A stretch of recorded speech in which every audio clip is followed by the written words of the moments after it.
Parkdale legend. This is the big one. Super duper Parkdale legend. Steven Artemiu. Yeah. Can you hear me now? Yeah. We can hear you, Do you brother. want to play a game to start, Steven? A game? Yeah. Sure. One guess on how Meddy's voice turned out the way that it currently sounds. Have you heard this voice? Meddy turned into Freddy last night.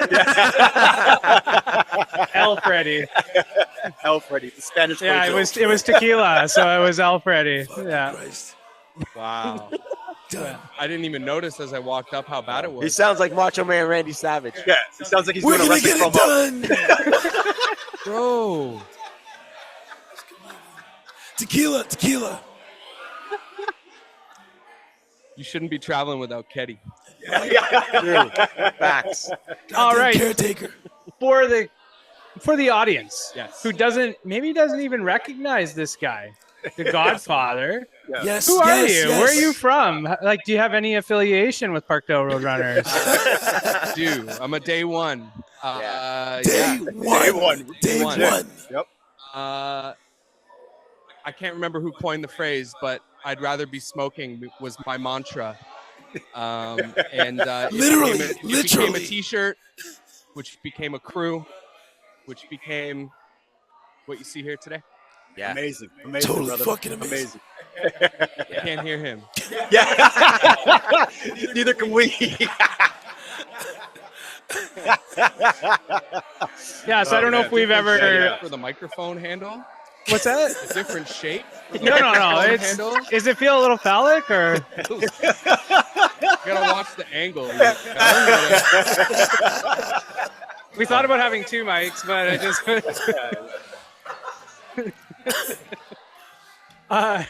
No, I don't think we can. I don't know. Like, I don't have the words. I probably should have wrote something down, but I don't think we can like overemphasize Steven's impact on crew running in Toronto. In Toronto, Canada. In Canada. Founder of Parkdale Roadrunners, the designer The curator of the culture. Curator. Yeah, there's just not enough words to say. For real. Yeah. For real, the culture. The reason why we were wearing all black for like 10 years. Yeah. No color allowed. Yeah. None. And even like we talked a little bit about this yesterday. Like it extends beyond the running. Obviously, there's a lot of people running because of you, but there's also relationships and babies and friendships and fucking world travel and all those things like out of this crew that you founded 15 years ago. None of this was ever the intention, right? Like the intention wasn't to create this group and to create a group that could be as tight knit so as to create the next generation of the crew. Right. But it's happening.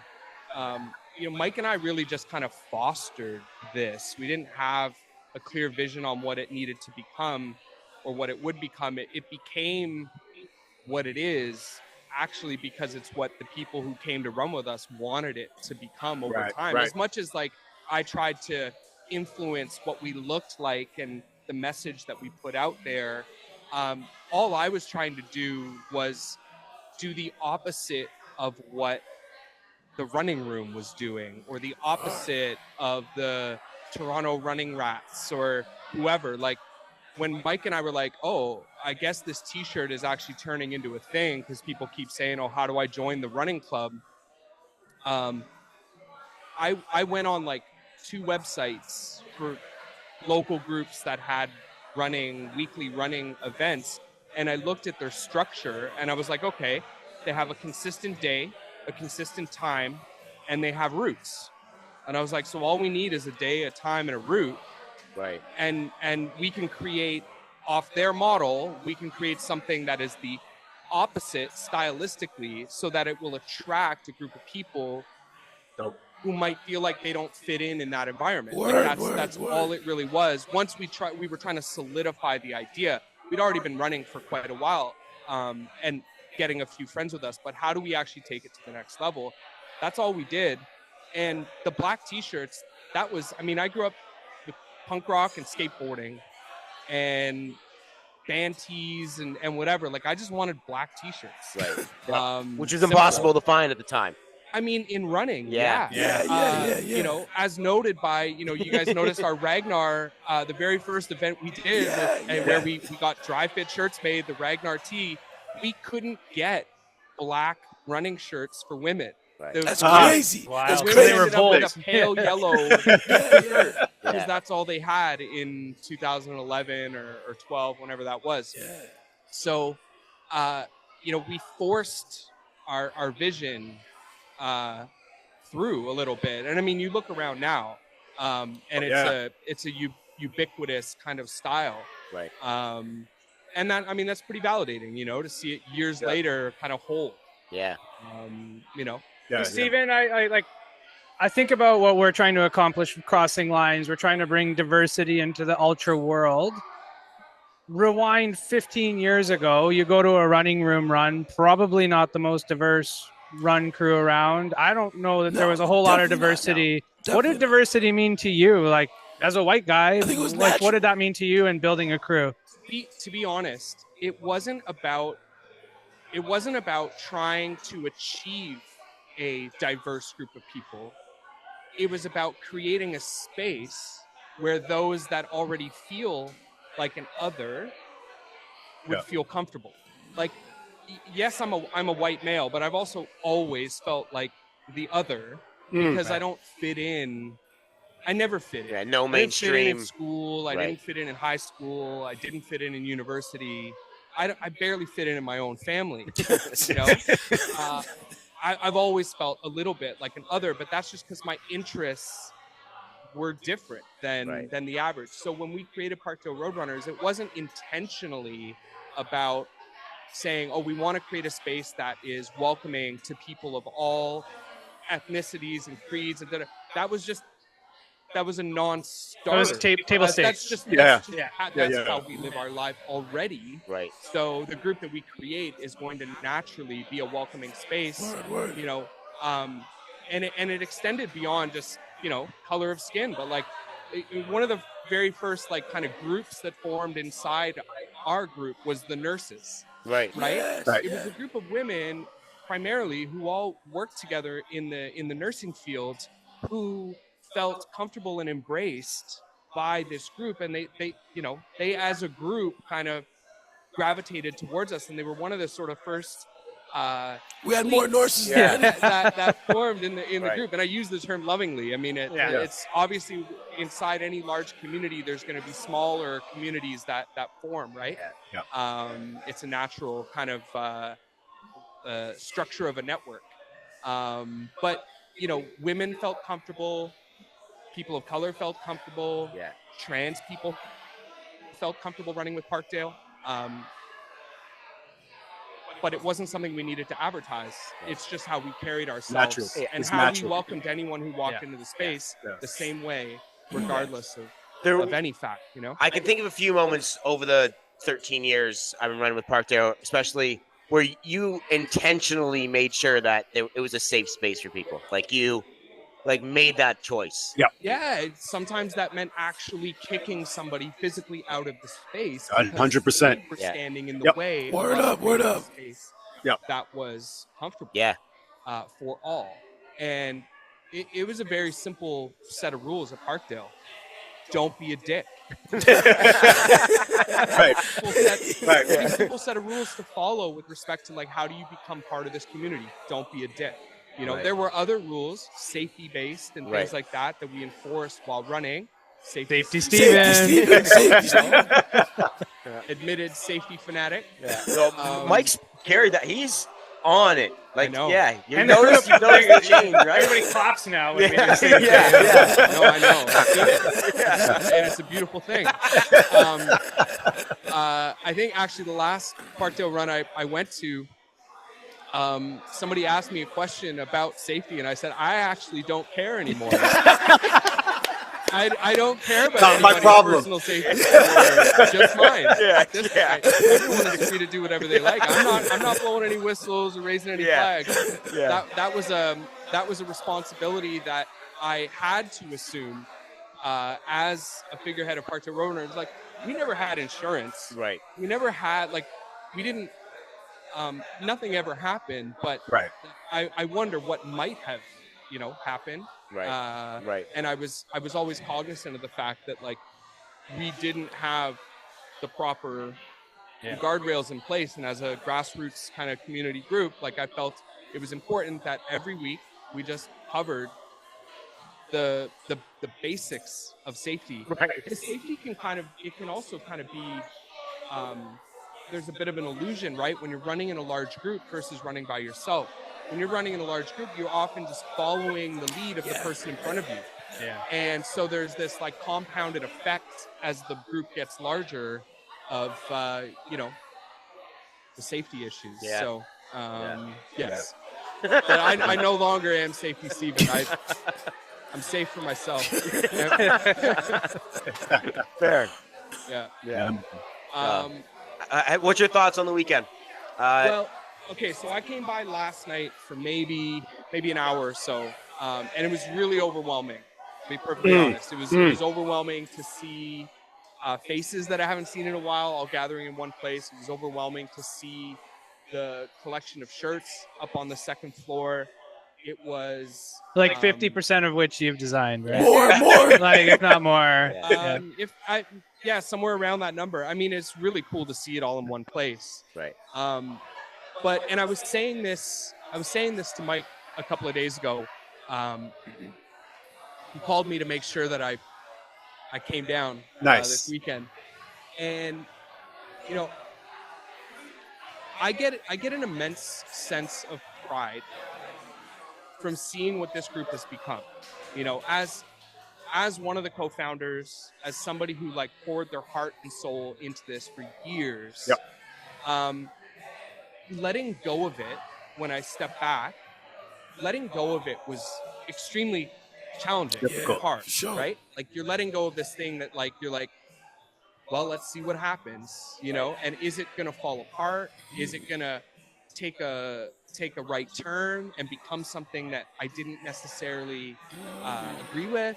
Right. I didn't know, right? It was a ton of unknowns when I stepped back. And so to see it today and to like walk up here in the morning and basically not recognize a single person. When I go to a race and I see people in Parkdale singlets, I'm like, yeah, go Parkdale, because I don't know them by name. Right. Whereas before I used to know every single person. Yeah.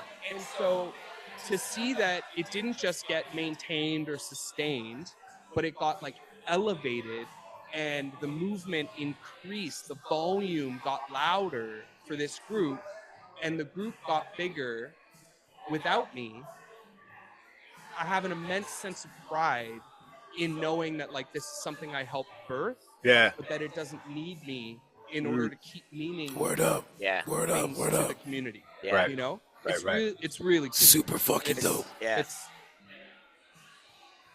That's also overwhelming to think about. But it's dope. Yeah. I wish I was running Right. with everybody. To be honest. Word. It makes me like want to be a part of the community and benefit from it the way everybody here has. So many people have. Yeah. That's a good segue. Where are you at in your running journey, running life cycle? Running stopped for me about 5 or 6 years ago as like a all the time thing. Started with a back injury, classic story. I would now consider myself a retired runner who keeps his Garmin charged. Just in case. Locked and loaded just in case. I've got 2 different pairs of running shoes that are at the front door. Nice, just in case, ready to They're go. there. Yeah. They're there. But I have turned to cycling for. It's not even an analog. It's not the same thing. Right. You can't derive the same benefits from cycling that you get from running. But that's where I get my physical activity these days. I'm not in shape. I was just saying to Charlie, when I go for a run these days, it's like I'm looking down and wondering if my legs are even attached. It doesn't feel like the same body. I miss it thoroughly. But I do get out there and I run. You won't see me on Strava. You won't see me on the platforms. You won't see me talking about it. I try to. It's a personal practice. Right. When it happens. Amazing. My question for you: can we get you out on the trails? What are the chances of us getting you out on the trails? That's the least like. Oh no! Are you kidding me? Stop recording. Interview's done. These ankles are not made for trail. When I was running consistently, trail running was a great joy and an amazing way to switch it up. But oh my God, I have to be careful getting out of bed these days. God damn. I can't imagine running over roots and rocks and.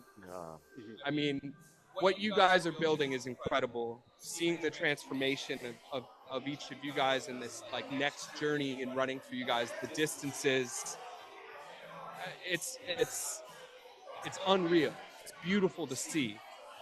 But you might not get me out on the trails. Right. I tried. To be Parkdale Mall walkers in like 10 years. Parkdale Brought to you by Steven. In the first chapter. Yeah. Boy, it started on a Tuesday, right? It all started on a Tuesday. It for all of started us. on a Tuesday. For all of us. I cannot sing Steven's praises fucking enough.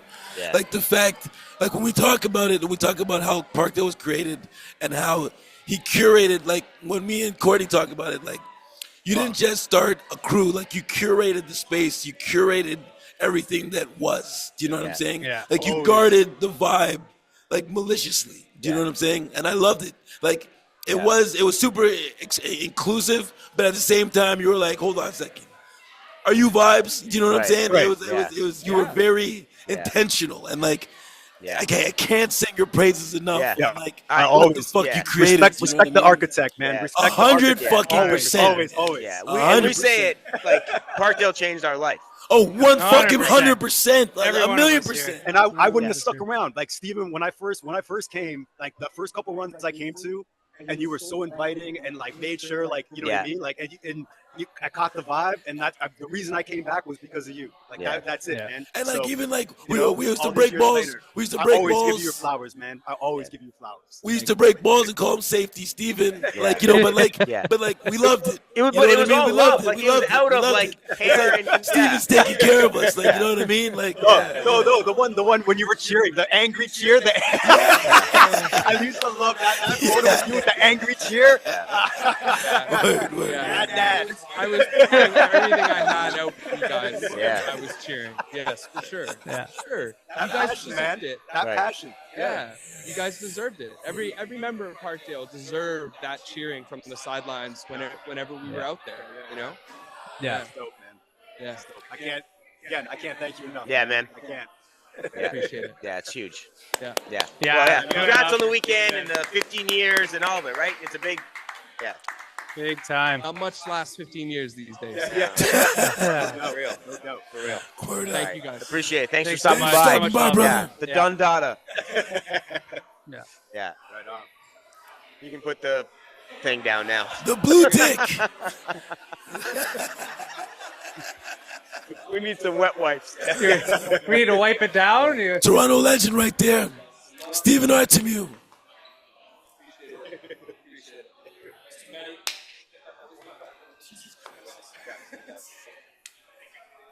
Got Henny up there at the front, man. You want to grab it? Great. He said no. He's not going to win. Come on by. Are you guys having a great day? Yes. You too. See you.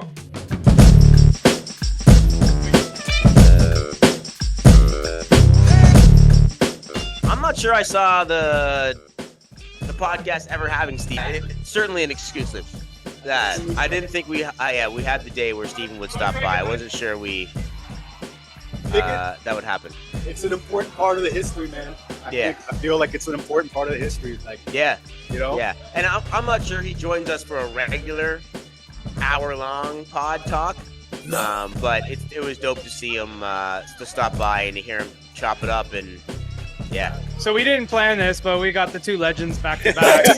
Back to back. It always works out Just finished exactly with as it's Steven. supposed to. You gotta keep it pretty close to your mouth. The blue tick. The silver part. Pause. Silver part. Just finished with Steven. Now we're starting with Max. He didn't hear Meddy use his voice. Can I grab a bottle of water before You I want a start? bottle of water? Let's I- get you a bottle yeah. of water. Yeah. Oh. In the fridge? Oh, yeah. Sparkling? Oh. Oh, man. Good. We're good. Very good. Good. Are you energy level still high? Are you fading? Yeah. Yes. That's Always fair. good. Yeah. Got my hydration station. We're good to go. Yeah. All right, Oh, like man. let's kick this off. Who are you? Hi. Who are you? What do you do? How did you stumble upon this location? Hi, I'm Mike. Mike Krapika. Mike Krapika, co-founder of Parkdale Roadrunners. Very excited to see you guys just talk to Steven, and that was really nice to see. Yeah. Blast that he came through. Again, it's so beautiful to have you guys back to back. Yeah, it's Yeah. real It's cool. fucking amazing. It's real cool. Yeah. Yeah. What was the other question? What do I do? Where are you from? But I think we start this off the same way. I don't think any of us can probably come up with the words to It cannot describe be overstated enough your how impact. influential you and Yeah. Steven have been to my life all and of all ours. of our lives. Yeah. Yeah, I Well, appreciate even just that. like Thank you. you looked at this room this morning before the shakeout run, and there's people here from all corners of the world. All over the fucking world. Here to run and sharing this thing that you created for months now. Or curated for months on top of the Bridge that Got movement. It's a beautiful thing. So I appreciate that. I hear it, and I accept it. So before I deflect, let me say that. Exactly. I appreciate the kind words. Don't be modest. Don't be modest. Take your flowers. I received the flowers. Thank you. And there's an and there's a but with that. This is not on me. Hearing Charlie talking about most organized crew or whatever, I'm like, I see a clusterfuck. So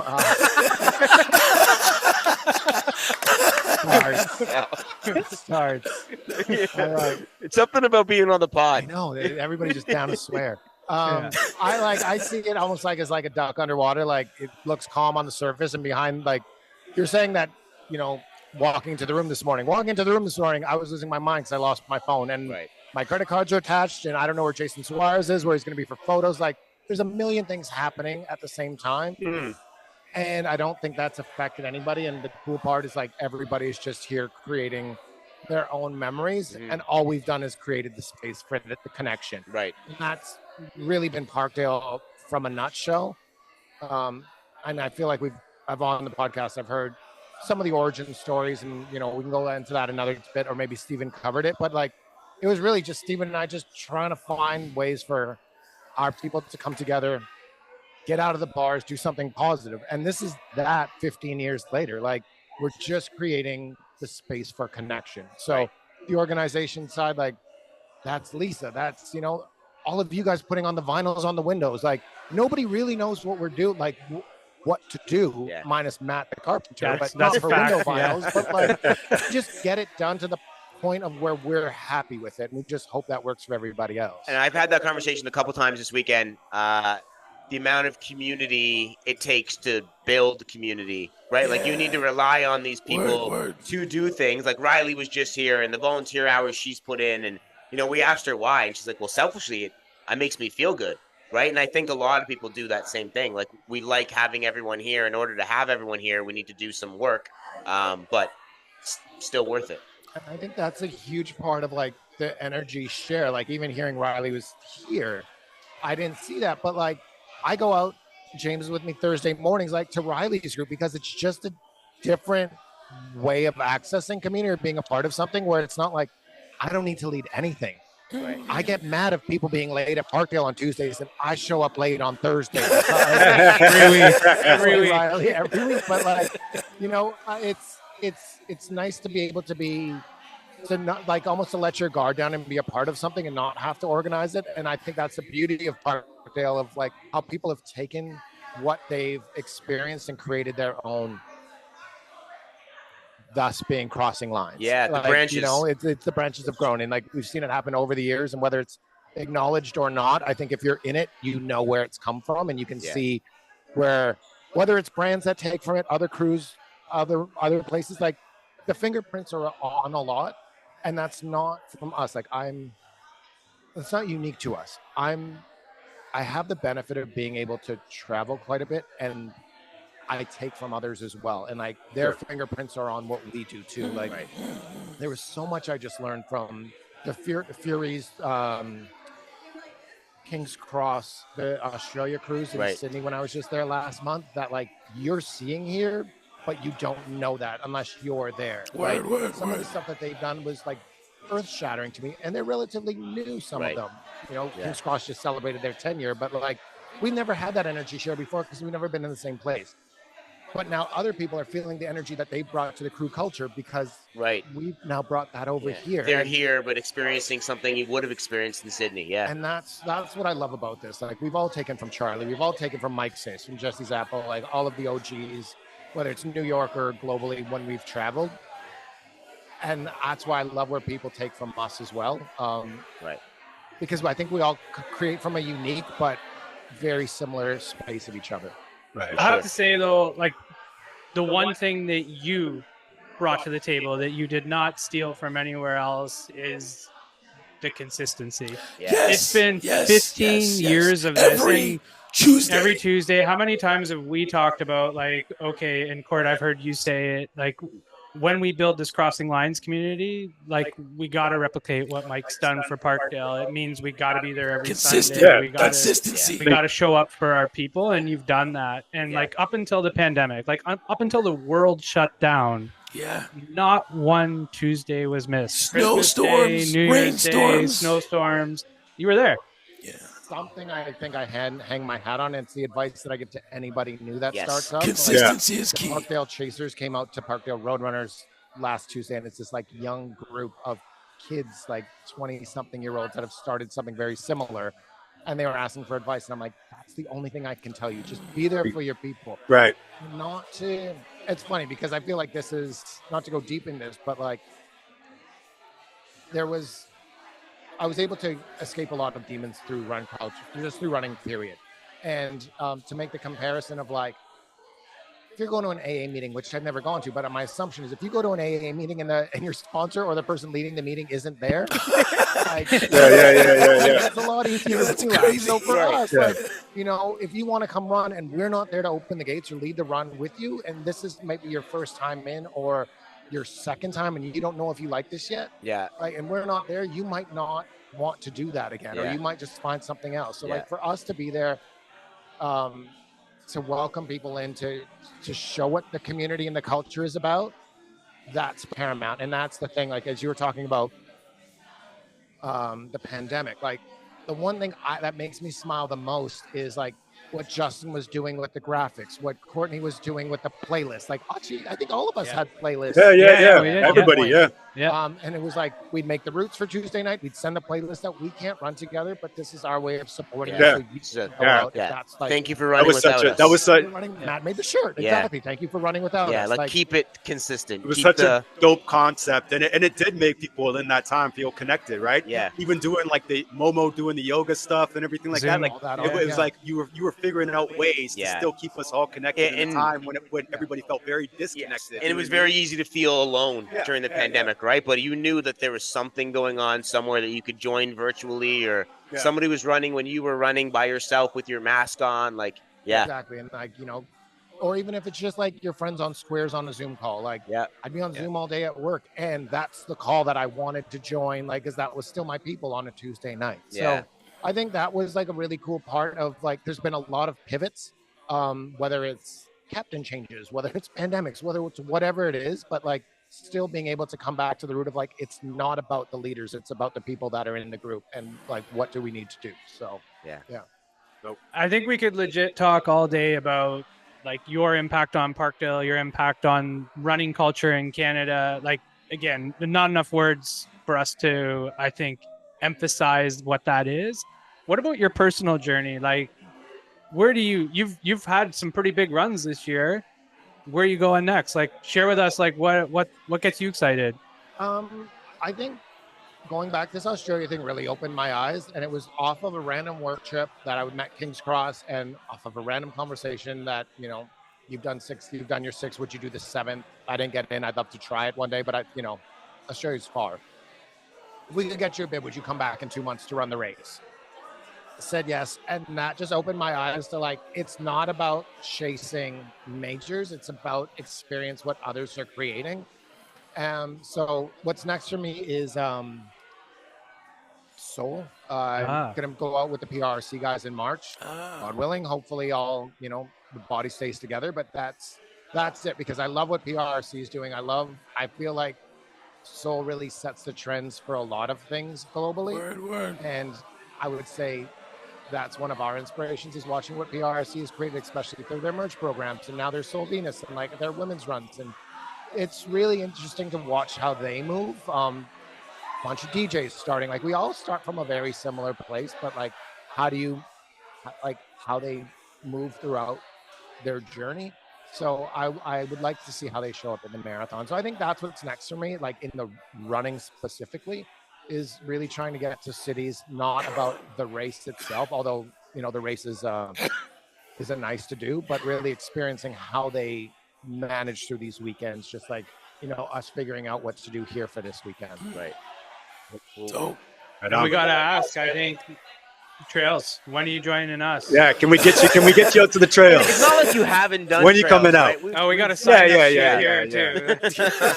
Yeah, it's like Amsterdam all over again. Every single September, I always manage to have a work trip. Yeah. I sign up for it. I'm like, work trip. I will do something. I will do something, and I'm a pretty clumsy runner, so it's the routes that scare me. So I'll do my ultras, but on road. I have yet to. I think I did one trail, 5 Peak series, like maybe 10 years ago, 8 years ago. Yeah. It was fun, and we signed up for the 16, and it was 2 loops of 8, and I was like, at 8, I'm good. I did that. Yeah, we win the one loop, and we're like, yeah, we're good.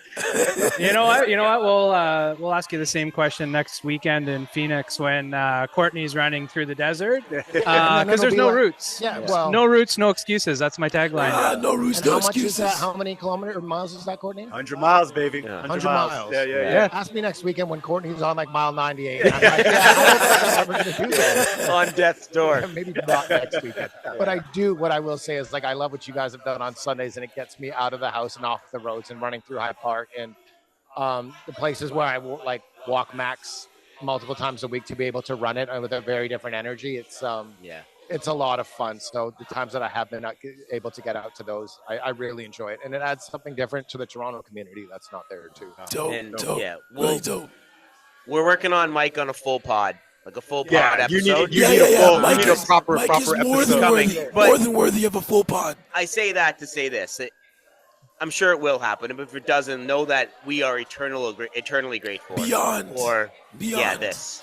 Both Mike and Steven have changed my life. Yeah. Like in ways that I can't even express. Like I am the person I am today because I met these guys and because of what they started and everybody that they've introduced me to. Yeah. Like my life is completely different. Like I can't. Can't even pronounce your last name, but he's really patient. I wasn't going to touch on that. Do we want to talk about Meddy's naming conventions? No, I mean it's. I'll say a few things there. One, I've been very reluctant to do any podcast, so it's not personal. I just don't like speaking. I'm down to do whatever you guys want to do. If you want to do a podcast, I'm in. But Matt, like all of our lives have changed, and it's you can't. Again, I receive it, I hear it, but it's not that it's not mutually beneficial. Like Word up, Meddy and I word up. met at the Goodfoot in 2000, early 2000s. Yeah, like, yeah. Like Meddy and I met again at the Beaconsfield, where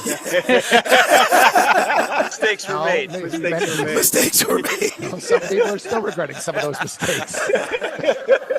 So, it's like all of our lives have changed, and I think that's been the beauty of this, is like watching people grow, who we've turned into as adults, and now that we're probably getting closer to retirement than to legal drinking age, like, it's been cool to watch people's trajectory. So it's nice to be able to do something. I was just talking to Jesse Zapp about this. Like, it's really nice to be able to look through the room and make this feel like it was 2015, bridge the gap again, and a lot of the same people, and being able to just kind of like recreate an energy with a new twist and with so many new people. Yeah, amazing. Super dope. Super dope. Thanks for stopping through. Thank you, Mike. Yeah. Thank you. We'll work on the mics for the next one. We've heard some complaints.